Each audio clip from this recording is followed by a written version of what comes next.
Wait, எங்கே போகிறீங்க? Headphone work ஆகுதா இல்லையான்னு செக் பண்ண போகிறீங்களா? கவலைப்படாதீங்க, ஹெட்ஃபோன்லாம் நல்லா ஒர்க் ஆகுது. நான் தான் உங்களை லைட்டாக ப்ராங்க் பண்ணேன். எதுக்காகடா இந்த ப்ராங்க் அப்படின்னு நீங்கள் கேட்டிங்கன்னா, இன்றைக்கி ஒரு சூப்பரான இன்ட்ரெஸ்டிங்கான டாபிக் வந்து நம்ம பார்க்க போகிறோம். அது என்ன இன்ட்ரெஸ்டிங்கான டாபிக் நீங்கள் கேட்குறதுக்குள்ளேயே என்னை சுற்றி நிறையா குயில் சத்தம், மயில் சத்தம் இதெல்லாம் கேட்கும். எங்கடா உட்காந்து வீடியோ எடுக்கிற அப்படின்னு நீங்கள் கேட்டிங்கன்னா, அதுதான் சவுண்ட் டிசைன்.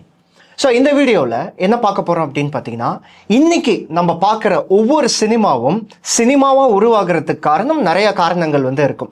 டைரக்ஷன், கேமரா, இந்த மாதிரி பல விஷயங்கள் இருந்தாலும் அந்த சினிமாவை மெருகேற்றி நம்ம பார்க்குற அந்த சினிமாவாக நமக்கு காட்சிப்படுத்துறதுக்கு ஒரு முக்கியமான காரணம் தான் சவுண்ட் டிசைன். ஸோ இந்த சவுண்ட் டிசைன்னா என்ன அப்படிங்கிறத நம்ம பார்க்க போகிறோம். அதுக்கப்புறம் நம்ம அடிக்கடி பார்த்து ரசித்த திரைப்படங்கள், அந்த திரைப்படத்தில் இருந்த காட்சிகள், அந்த காட்சிகளில் எப்படி சவுண்ட் டிசைன் அப்படிங்கிறது ஒர்க் ஆகியிருக்கு. குறிப்பாக ஒரு திரைப்படத்துலலாம் சவுண்ட் டிசைன் தான் கேரக்டரையே வடிவமைக்கும். இந்த மாதிரி பல இன்ட்ரெஸ்டிங்கான விஷயங்கள் சவுண்ட் டிசைனை சுற்றி நம்ம இந்த வீடியோவில் பார்க்க போகிறோம். கண்டிப்பாக இந்த வீடியோக்கு அப்புறம் நான் சொல்கிற திரைப்படங்கள் அண்ட் காட்சிகள் நீங்கள் பார்க்கும்போது இதுக்கப்புறம் விஷுவல் மட்டும் இல்லாமல் சவுண்ட் டிசைனையும் கரெக்டாக வந்து நோட் பண்ணுவீங்க. அதுக்கு நான் கேரண்டி. இப்போ வாங்க வீடியோக்குள்ளே போகலாம். Welcome to cinema Bogan. நான் உங்கள் தேவா.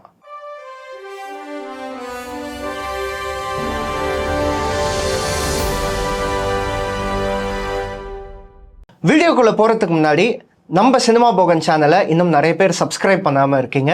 கண்டிப்பாக சப்ஸ்கிரைப் பண்ணிக்கோங்க. அப்படியே பக்கத்தில் இருக்க பெல் ஐக்கானையும் கிளிக் பண்ணிக்கோங்க. அப்போ தான் நாங்கள் போடுற அந்த இன்ட்ரெஸ்டிங்கான வீடியோஸ் எல்லாத்தையும் உங்களால் பார்க்க முடியும்.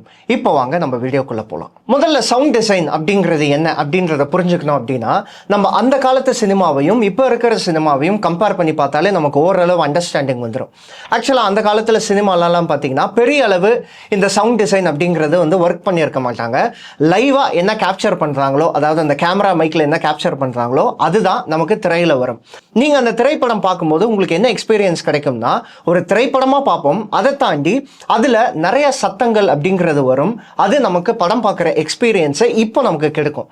ஆனால் சவுண்ட் டிசைன் அப்படிங்கிறது உருவான பின்னாடி சினிமாவோட மொத்த ஃபார்முலாவே மாறுது. குறிப்பாக சினிமாவாக மாற்றுறதுக்கு ஒரு முக்கியமான விஷயம் தான் வந்து சவுண்ட் டிசைன். ஸோ ஒரு திரைப்படத்தில் நம்ம பார்க்குற காட்சிகள் பல விஷயங்களை கேமராவில் ரெக்கார்ட் பண்ணிடுவாங்க. அதை தாண்டி அந்த காட்சிகளில் என்னென்ன சத்தங்கள்லாம் வருதோ அதை எல்லாத்தையும் லைவ் ரெக்கார்டிங்கில் இருந்ததை மியூட் பண்ணிவிட்டு அதுக்கப்புறம் அந்த சத்தங்களை உருவாக்கி, நல்லா நோட் பண்ணிக்கோங்க, அந்த சத்தங்களை உருவாக்கி அதை சினிமாட்டிக் எக்ஸ்பீரியன்ஸாக கொடுக்கறது தான் சவுண்ட் டிசைன். இதை இன்னும் எளிமையாக புரிஞ்சுக்கணும் அப்படின்றது பார்த்தீங்கன்னா, நம்ம சூப்பர் ஸ்டார் அவர்கள் அவரோட பழைய படங்களில் சண்டை போடும்போது ஒரு சவுண்ட் வரும்னு பார்த்துருக்கீங்களா? அந்த சவுண்டோடு இருக்கிறதுனால தான் அந்த சண்டை காட்சி அப்படிங்கிறது நமக்கு அவ்வளோ இன்ட்ரெஸ்டிங்காக இருக்குது. பார்க்கும்போது அது அவ்வளோ அப்பீலிங்காக இருக்குது. ஸோ இதுதான் சவுண்ட் டிசைன் அப்படிங்கிறது. ஸோ சவுண்ட் டிசைன் அப்படிங்கிறது நாட் ஜஸ்ட் அந்த காட்சிகள் எடுத்து அதை மியூட் பண்ணி அதுக்கப்புறம் மேலே வந்து சவுண்ட் ஆட் பண்ணி விட்டுருவாங்க அப்படின்ற மாதிரியெல்லாம் இல்லை. அது ஒரு மிகப்பெரிய டைம் டேக்கிங் ப்ராசஸ். அதனால தான் போஸ்ட் ப்ரொடக்ஷனுக்கு எப்போவுமே ஒரு டைம் எடுத்துப்பாங்க எல்லா திரைப்படமும். இப்போ குறிப்பாக சினிமாவில் நம்ம பார்க்குற ஒவ்வொரு காட்சிகள்லையும் சவுண்டை வந்து உருவாக்குவாங்க அப்படின்ற மாதிரி சொன்னேன் இல்லையா? அந்த சவுண்டை உருவாக்குறவங்களுக்குன்னு ஒரு தனி டிபார்ட்மெண்ட் இருக்குது. ஸோ அவங்களோட பேர் பார்த்தீங்கன்னா Foley creation R Foley artist. ஆக்சுவலாக அந்த வீடியோலாம் யூடியூப்பில் இருக்குது, டுட்டோரியல் வீடியோ.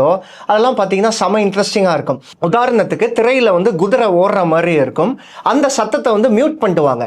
அதுக்கு பதிலாக அந்த ஃபோலே ஆர்டிஸ்ட் என்ன பண்ணுவாங்க அப்படின்னு பார்த்தீங்கன்னா, ஒரு பவுலில் வந்து மண் எடுத்து கொட்டாங்குச்சியை எடுத்து அதை வச்சு அந்த குதிரை ஓடுற சத்தத்தை வந்து உருவாக்குவாங்க. இந்த மாதிரி நம்ம பார்க்குற அத்தனை காட்சிகள்லையும் இருக்கிற சத்தத்தை இந்த Foley artist R Foley creation தான் வந்து உருவாக்குவாங்க. இப்படி தான் இந்த சவுண்ட் டிசைன் அப்படிங்கிறது வந்து ப்ராசஸ் ஆகும்.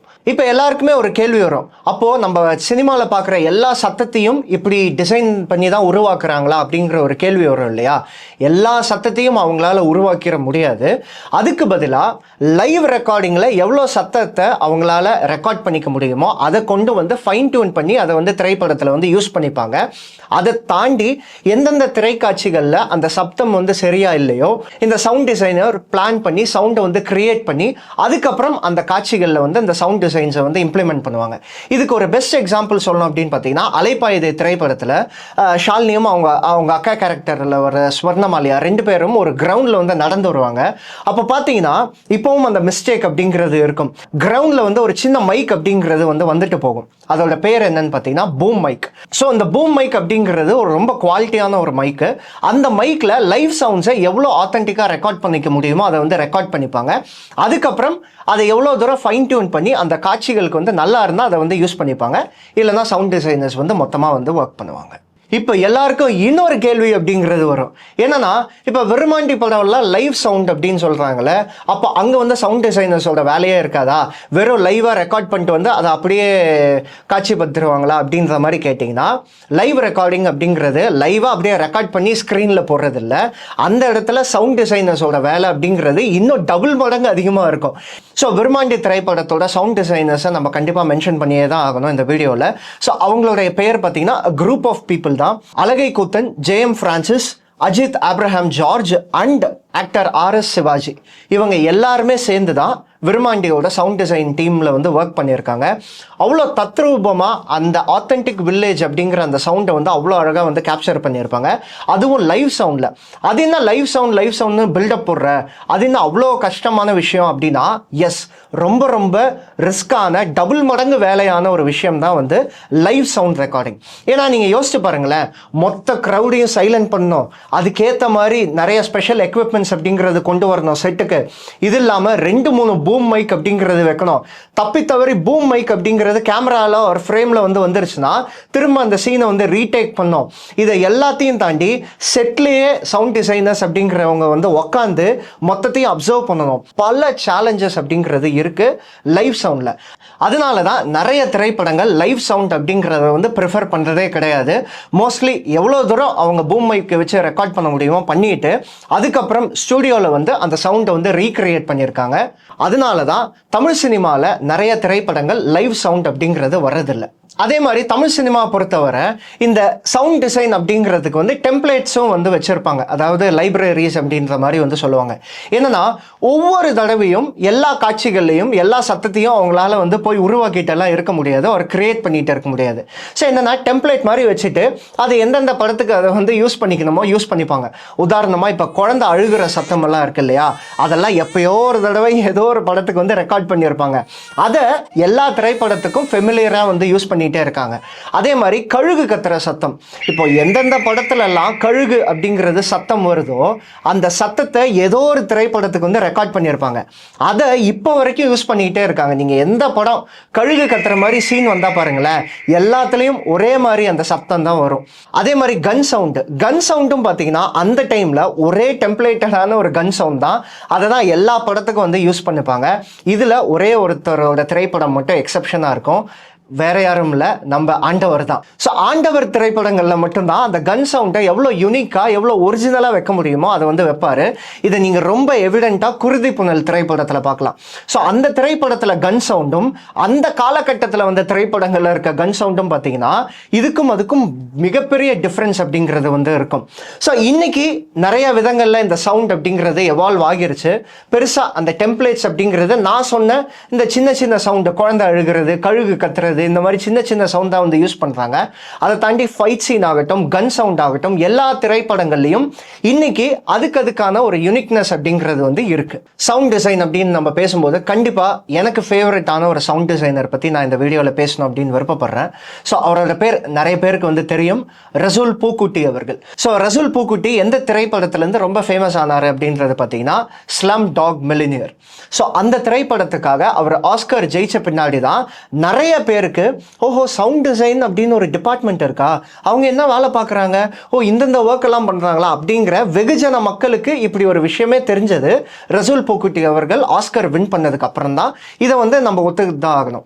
ஸோ இப்போ ரசூல் பூக்குட்டி அவர்கள் ஸ்லம் டாக் மில்லினியரில் என்ன மாதிரி ஒரு ஒர்க் பண்ணார், எதனால் அவர் ஆஸ்கர் அவார்டு வாங்கினார் அப்படின்றத நம்ம தேடி பார்த்தோம் அப்படின்னா அதில் இருக்க சவுண்ட் டிசைன் அப்படிங்கிறது ரொம்ப ரொம்ப யூனிக்காக வந்து ஒர்க் பண்ணியிருக்காரு.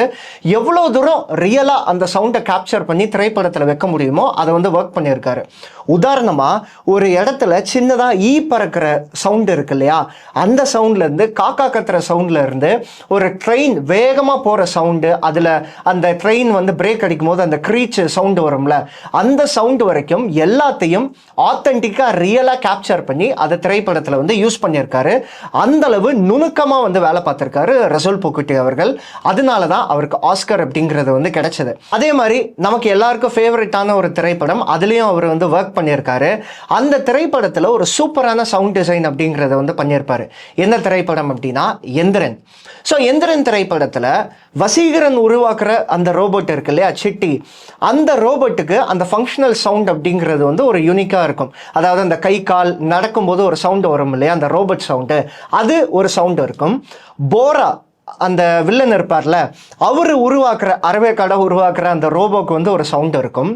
இது எதுக்காக இந்த டிஃப்ரென்ஸ் அப்படின்னு நான் யோசிச்சுட்டே இருக்கும்போது செகண்ட் ஹாஃபில் நமக்கு ஒரு இன்ட்ரெஸ்டிங்கான மேட்டர் வரும். என்னன்னா, வசீகரன் சிட்டியை அக்கக்கா பிரித்து போட்டுருவார், கோடாரி வச்சு அதை அடித்து உடச்சிருவார்.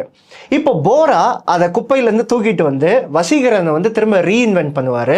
விச் இஸ் அவரோட நியூரல் ஸ்கீமாவை அவர் வச்சிருக்க அந்த ரோபோட்டோட பார்ட்ஸ் எல்லாத்துலேயும் வந்து ட்ரான்ஸ்ஃபர் பண்ணி அதுக்கப்புறம் சிட்டி 2.0 வந்து உருவாக்குவார். அதாவது இப்போ சிட்டி 2.0 நடக்கும்போது அந்த சத்தம் கேட்டிங்கன்னா, போரா அவரோட ரோபோட்டுக்கு ஒரு சத்தம் இருக்குல்ல, அந்த சத்தம் சிட்டி 2.0க்கு வந்து வரும். நீங்கள் எந்திரன் படம் இப்போ நீங்கள் திரும்ப பார்த்தீங்கன்னா இந்த சத்தம் எவ்வளோ யூனிக்காக இருக்குது, நான் சொன்ன விஷயம் உங்களால் நோட் பண்ண முடியுதா அப்படிங்கிறத நோட் பண்ணிட்டு கமெண்ட்ல சொல்லுங்கள். ஒத்த செருப்பு சைஸ் நம்பர் 7. ஸோ இந்த ஒத்த செருப்பு திரைப்படம் நம்ம எல்லாருக்குமே ரொம்ப தெரியும். என்னன்னா அதில் ஒரே ஒரு கேரக்டர் தான் வரும், மற்ற எல்லாமே வாய்ஸ் ஓவர்ஸ் அப்படிங்கிறது தான் நமக்கு எல்லாருக்கும் தெரிஞ்ச விஷயம் தான். ஆடிங் அகைன் இந்த திரைப்படத்திலையும் சவுண்ட் டிசைனராக ஒர்க் பண்ணியிருக்கவர் ரசூல் பூக்குட்டி அவர்கள். ஸோ இந்த திரைப்படத்தில் அப்படி என்ன சவுண்ட் டிசைன் யூனிக் அப்படின்றது பார்த்தீங்கன்னா, இந்த சவுண்ட் டிசைன் வச்சு கேரக்டரையே நமக்கு கண் முன்னாடி கொண்டு வருவாங்க. ஆர் அந்த கேரக்டர் எப்படி பிஹேவ் பண்ணும் அப்படிங்கிறத நமக்கு ஒரு ஷார்ட் அண்ட் நோட்டீஸாக வந்து சொல்லுவாங்க. உதாரணத்துக்கு அந்த திரைப்படத்தில் 2 போலீஸ்காரங்க வந்து வாய்ஸ் ஓவரில் வந்து வருவாங்க. ஒரு கமிஷனர், அதுக்கப்புறம் வந்து ஒரு இன்ஸ்பெக்டர். இப்போ அந்த கமிஷனர் பார்த்தீங்கன்னா ரொம்ப மெச்சூர்டான பர்சன். அவரோட எக்ஸ்பீரியன்ஸ்க்கு எத்தனை கேஸ் வந்து பார்த்துருப்பாரு. ஒரு எக்ஸ்பீரியன்ஸ் கமிஷனர் அப்படிங்கிறத சத்தத்தின் மூலமாக எப்படி நமக்கு வெளிப்படுத்துவாங்க அப்படின்றது பார்த்தீங்கன்னா, அவரோட ஷூ சவுண்டு, அவர் நடக்கும்போது இன்ட்ராகேட் பண்ணும்போது அவர் ஷூ சவுண்டை நல்லா நோட்டீஸ் பண்ணி பார்த்தீங்கன்னா அதில் ஒரு பதட்டமோ ஒரு வேகமோ இருக்காது. அவ்வளோ பொறுமையாக, அவ்வளோ நிதானமாக, அவ்வளோ கால்குலேட்டடாக இருக்கும். அதுலேயே அவர் ஒரு எக்ஸ்பீரியன்ஸ்டான ஒரு பர்சன் அப்படிங்கிற மாதிரி நம்ம புரிஞ்சுக்கலாம். இதுக்கு அப்படியே கான்ட்ராஸ்டாக ஒரு இன்ஸ்பெக்டர், அவர் வந்து விசாரணை வந்து பண்ணுவார். ஸ்டார்டிங்லேருந்தே அந்த ஆள் என்ன சொல்லுவாப்புல அப்படின்னா, ஏங்க மாசிலாமணியை தூக்கி விட்டு உரிச்சோம்னா அவன் உண்மையை சொல்லிடுவான். இவனெல்லாம் கட்டி தொங்க விட்டா தான் சார் சரியா வருவான். அந்த ஒரு சின்ன வயசு, அந்த இளம் வயசு அப்படின்ற மாதிரி சொல்லுவாங்கல்ல, அப்படி இருக்கும்போது அந்த வேகம், அந்த கோபம் அப்படிங்கிறது இருக்கும் இல்லையா, அதையும் அந்த ஷூ சவுண்டை வச்சு அழகாக வந்து நமக்கு சொல்லியிருப்பாங்க. ஸோ அந்த இன்ஸ்பெக்டர் வர்ற காட்சிகளில் நீங்கள் திரும்ப போய் நோட் பண்ணி பாருங்க, அவர் நடக்கிற அந்த ஷூ சவுண்ட் அப்படின்னு பார்த்தீங்கன்னா அவ்வளோ வேகமாக, அவ்வளோ பதட்டமாக, டக் டக் டக்குன்னு இருக்கும். ஸோ இவரோட ஷூ சவுண்ட் அவரோட எக்ஸ்பீரியன்ஸை காட்டும். இவரோட ஷூ சவுண்ட் அப்படிங்கிறது அந்த இளம் வயசு, எல்லாத்தையும் வேகமாக செயல்படுத்தணும் அப்படின்ற மாதிரி அந்த ஒரு வித்தியாசத்தை ரசூல் பூக்குட்டி அவர்கள் சூப்பராக நமக்கு காட்டியிருப்பாரு. இன்னொரு திரைப்படம், இன்னொரு இன்ட்ரெஸ்டிங்கான காட்சிகள் அப்படின்னு சொல்லணும் அப்படின்றது பார்த்தீங்கன்னா, இதுலேயும் சவுண்ட் டிசைன் டீம் அப்படிங்கிறவங்க வந்து சூப்பராக விளையாடி இருப்பாங்க. விச் இஸ் ஆரண்ய காண்டம். ஒரு நிமிஷம், மேஜிக் மேஜிக். ஒரு திரைப்படம் நம்ம எப்படி கனெக்ட் ஆகும்னு பார்த்தீங்கன்னா, அந்த உலகத்துக்குள்ளே நம்ம போகும்போது தான், அவங்களோட எமோஷன்ஸ், அவங்களோட பிரச்சனை நம்ம பிரச்சனையே ஆகும்போது தான் அந்த திரைப்படம் கனெக்ட் ஆகி அடுத்து அந்த திரைப்படத்தை வந்து நம்ம இன்ட்ரெஸ்டாக வந்து பார்ப்போம். ஆரண்ய காண்டம் திரைப்படம் எப்படி அந்த இன்ட்ரெஸ்ட்டை உருவாக்குது அப்படின்றது பார்த்தீங்கன்னா, அந்த உலகத்தை ரொம்ப ரியலிசமாக நமக்கு காட்டினது தான். ஏன்னா திரைப்படம் எப்போவுமே வந்து ரொம்ப சைலண்ட்டாக இருக்கும், டயலாக்ஸ் இருக்கும், மியூசிக் இருக்கும் இல்லையா. அந்த திரைப்படம் பார்த்தீங்கன்னா கச்ச கச்ச கச்சன்னு நாய்ஸியாக இருக்கும். ஆனால் அந்த நாய்ஸி நம்ம கூட வந்து கனெக்ட் ஆகும். இளையராஜா சாங்ஸ் வரும், தோளின் மேலே பாரம் இல்லை அந்த பாட்டு வரும், உன்னை அழைத்தது கண் அந்த பாடல் ஆகட்டும். இந்த மாதிரி இன்ட்ரெஸ்டிங்கான பழைய ரெட்ரோ சாங்ஸ் எல்லாம் வச்சு ஆல்ரெடி நம்மள அந்த உலகத்துக்குள்ள கூட்டு போயிடுவாங்க. அதை தாண்டி அந்த இண்டஸ்ட்ரி சவுண்ட்ஸ் வந்து நமக்கு கேட்டுக்கிட்டே இருக்கும். குறிப்பாக இரும்பு அடிக்கிற சத்தம் நமக்கு படம் ஃபுல்லாக கேட்டுக்கிட்டே இருக்கும். அதுவும் கிளைமேக்ஸில் அவ்வளோ டென்ஷனாக இருக்கும்போது பேக்ரவுண்ட் மியூசிக் எதுவுமே இருக்காது. அந்த இரும்பு அடிக்கிற சத்தம் தான் நமக்கு திரும்ப திரும்ப வந்து கேட்டுக்கிட்டே இருக்கும். இருக்கும். அது அந்த சீனை அடுத்த லெவலுக்கே வந்து எலிவேட் பண்ணும். ஸோ இந்த திரைப்படம் நீங்கள் பார்த்துருந்தீங்க அப்படின்னா அந்த இரும்படிக்கிற சவுண்ட் நீங்கள் நோட்டீஸ் பண்ணியிருக்கீங்களா அப்படிங்கிறத வந்து கமெண்ட்டில் சொல்லுங்கள். ஸோ இந்த திரைப்படத்தோட சவுண்ட் டிசைன் டீம் யார் வந்து ஒர்க் பண்ணியிருக்காங்க அப்படின்னு பார்த்தீங்கன்னா தபாஸ் நாயக், அருண் அண்ட் சீனு. அடுத்து நம்ம பார்க்க போகிற ஒரு திரைப்படத்தோட காட்சி. இதில் சவுண்ட் டிசைன் எப்படி விளையாடி இருக்காங்க அப்படின்றத பார்த்தீங்கன்னா அந்த திரைப்படத்தில் இருக்க கேரக்டர்ஸ் வந்து ஒரு பயத்தோடையும் ஒரு பீதியோடையும் இருக்கும். அதை நமக்கு சவுண்ட் மூலமாக வந்து ட்ரான்ஸ்ஃபர் பண்ணுவாங்க. என்ன திரைப்படம் அப்படின்றது பார்த்தீங்கன்னா விசாரணை. ஸோ விசாரணை திரைப்படத்தில் ஆரம்பத்தில் அந்த இன்வெஸ்டிகேஷன் அப்படின்றது வந்து நடக்கும் இல்லையா. அஃப்கோர்ஸ் அந்த லத்தி அடிக்கிற சவுண்ட் ஆகட்டும், அதே மாதிரி அந்த வாழை மட்டை வச்சு அடிக்கிற சவுண்ட் ஆகட்டும், இந்த சவுண்டெல்லாம் சூப்பராக ஒர்க் பண்ணியிருப்பாங்க. இதை தாண்டி அந்த இடம் இருக்குல்ல, அந்த இடமே நமக்கு ஒரு பயத்தை வந்து உருவாக்கும். ஆக்சுவலாக காட்சியாக பார்க்கும்போது அந்த இடம் பார்த்தீங்கன்னா ஒரு மாதிரி ஈரப்பதமாகவே இருக்கும். இந்த மழை பெஞ்சு ஓஞ்சு ஆர் அந்த ஒரு பனி பெஞ்ச எப்படி இருக்குமோ அந்த இடம் அப்படின்னு தான் ஒரு மாதிரி க்ளவுடியாகவே தான் இருக்கும். அந்த இடம், அந்த இன்ட்ராகேஷன் பண்ணுற இடம் ஆகட்டும், அவங்க வெளியில் வரும்போது அந்த கிளைமேட் ஆகட்டும், எல்லாமே அப்படி தான் இருக்கும். இந்த கிளைமேட்டை நமக்கு சவுண்டு மூலமாக வந்து ட்ரான்ஸ்ஃபர் பண்ணுவாங்க. எப்படின்னா அந்த மழை காலத்துலேயும் அல்ல அந்த பனிக்காலத்துலேயும் ஒரு பூச்சி கத்துற சவுண்ட் இருக்கும் தெரியுமா. அந்த சவுண்டு வந்து நமக்கு ரிப்பீட்டடாக இருக்கும். எப்பெல்லாம் தினேஷ் அவங்க ஃப்ரெண்ட்ஸ் எல்லாம் அந்த இன்ட்ராகேஷன் ரூம் விட்டு வெளில வராங்களோ ஆர் ஒரு வராண்டாவில் வச்சு அந்த போலீஸ்காரமா அடிப்பார் இல்லையா, அந்த சீனில் எல்லாத்துலேயும் பார்த்தீங்கன்னா அந்த பூச்சி கத்துற சவுண்ட் அப்படிங்கிறது நமக்கு கேட்டுக்கிட்டே இருக்கும். திருட்டு போன பொருட்களில் பணத்தை அவங்க ரெடி பண்ணிட்டாங்க. ஆனால் திருட்டு ஒத்துக்கிறதுக்கு தான் ஆள் இல்லை. நீங்கள் ஹெல்ப் பண்ணுங்கள். நாங்கள் தான் திருடவே இல்லையா சார். அதை கேட்க அந்த காட்சிகள் பார்க்க நமக்கு ஒரு விதமான டிஸ்கம்ஃபர்ட் அப்படிங்கிறது உருவாகும். எனக்கு அப்படி ஃபீல் ஆகுது. நீங்கள் திரும்ப விசாரணை பாருங்கள், குறிப்பாக அந்த காட்சி பாருங்கள், உங்களுக்கு அந்த பூச்சி சத்தம் கேட்குதா, உங்களுக்கு அது ஒரு டிஸ்கம்ஃபர்ட்டை வந்து உருவாக்குதா அப்படிங்கிறத கமெண்ட்ல சொல்லுங்கள். ஸோ விசாரணை திரைப்படத்தோட சவுண்ட் டிசைன் டீம் யார் அப்படின்ற மாதிரி பார்த்தீங்கன்னா டி உதயகுமார், பிரதாப் அண்ட் ராஜ்குமார், இவங்க 3 பேர் தான் வந்து ஒர்க் பண்ணியிருக்காங்க. அடுத்து நம்ம பார்க்க போகிற ஒரு சவுண்ட் டிசைனோட விளையாட்டு எந்த திரைப்படத்தில் எந்த காட்சி அப்படின்ற மாதிரி பார்த்தீங்கன்னா ராட்சசன் திரைப்படம். ராட்சசன் திரைப்படம் அந்த த்ரில்லர் எஃபெக்டை கொடுக்கறதே வேற லெவல் ஒரு ஃபீல் தான். அது அந்த மியூசிக் ஆகட்டும், அந்த சீன்ஸ் ஆகட்டும், எல்லாமே ஒரு பயங்கர இன்டென்ஸாக இருக்கும். நம்ம பார்க்க அடுத்து என்ன ஒரு மாதிரி பீதியோடு தான் பார்த்துன்னு இருப்போம். அதாவது அந்த ஜம்ப் ஸ்கேரி அப்படின்ற மாதிரி சொல்லுவாங்கள்ல, பொதுவாக பேய் படங்களில் டக்குன்னு மூஞ்சி முன்னாடி வந்து பேய் வந்து நம்மளை வந்து பயமுடுத்தும். இந்த மாதிரி ஜம்ப் ஸ்கேரி அப்படிங்கிறது ஒரு தடவை ஒர்க் ஆகும், 2வது தடவை ஒர்க் ஆகும், அதிகபட்சமாக 3வது தடவை கூட ஒர்க் ஆகிரும். ஆனால் அதுக்கப்புறம் நமக்கு வந்து பெருசாக பயம் இருக்காது. ஆனால் ராட்சசன் திரைப்படம் ஏன் இப்போ பார்த்தாலும் அதே பயம் அப்படிங்கிறது இருக்குது அப்படின்றது பார்த்திங்கன்னா கதைக்களம், கேரக்டர்ஸ், அதை தாண்டி அந்த காட்சி அமைப்பில் வர்ற அந்த சவுண்ட் டிசைன்ஸ். அந்த சவுண்ட் டிசைன் அப்படிங்கிறத அவ்வளோ அழகாக வந்து ஒர்க் பண்ணியிருப்பாங்க. இதுக்கு உதாரணமாக ஒரு காட்சி நான் சொல்லணும் அப்படின்றது பார்த்திங்கன்னா அமலாபாலும் அந்த குழந்தையும் வந்து மேலே இருப்பாங்க. அப்போது ஒரு லவுடான கார்ட்டூன் வந்து ப்ளே ஆகும். டக்குன்னு டிவியில் வந்து ப்ளே ஆகும். அப்போவே நம்மலாம் ரெடி ஆயிடுவோம், ஓகே கிறிஸ்டோஃபர் உள்ளே பூந்துட்டான் அப்படின்ட்டு. அமலாபால் அதுக்கப்புறம் இறங்கி வரும்போது அந்த கார்ட்டூன் சவுண்டோடு சேர்த்து அவங்களோட அந்த ஃபுட் ஸ்டெப்ஸ் இருக்கு இல்லையா, பாதத்தோட சவுண்டு, அதை அவ்வளோ நுணுக்கமாக வந்து கேப்சர் பண்ணியிருப்பாங்க. அடுத்த கட்ட பயம் எங்கே உருவாகும் அப்படின்றது பார்த்தீங்கன்னா அந்த கேண்டிலை பற்ற வச்சு அவங்க அந்த டேபிள் மேலே வைப்பாங்க. அந்த சத்தம் அவ்வளோ கிளியராக கேட்கும். அந்த கிளியராக கேட்குறது தான் நமக்கு அடுத்த கட்ட பயத்தையே வந்து உருவாக்குது. அதுக்கப்புறம் கிறிஸ்டோஃபர் வந்து அதை ஊதி அனுப்பான். அதுக்கப்புறம் பார்த்தீங்கன்னா அமலாபாலோட எக்கோ வந்து லைட்டாக வந்து கேட்கும். அந்த எக்கோவும் அந்த சீனில் அந்த பயத்தை உருவாக்குறதுக்கு ஒரு முக்கியமான காரணம். அமலாபால் அந்த எக்கோவோட கயல் சுமார் அப்படின்ற மாதிரி சொல்லுவாங்க. அந்த குழந்தை மேலே இருந்து அம்மா அப்படிங்கும். அப்போ தான் கிறிஸ்டோஃபரை வந்து ஃபுல்லாக காட்டுவாங்க. நமக்கு அப்படியே பக்குன்னு இருக்கும். ஆல்ரெடி கிறிஸ்டோஃபர் வந்துட்டான்னு நமக்கு தெரியும். இருந்தாலும் அந்த ஜம்ப் ஸ்கேரி அப்படிங்கிறது வந்து இங்கே வந்து ஒர்க் ஆகாது. அந்த டென்ஷனை எவ்வளோ தூரம் பில்ட் பண்ணி அந்த வில்லனை நமக்கு ரிவீல் பண்ணுறாங்க இல்லையா, அந்த இடத்துல தான் நமக்கு பயம் அப்படிங்கிறது வந்து உருவாக்குது.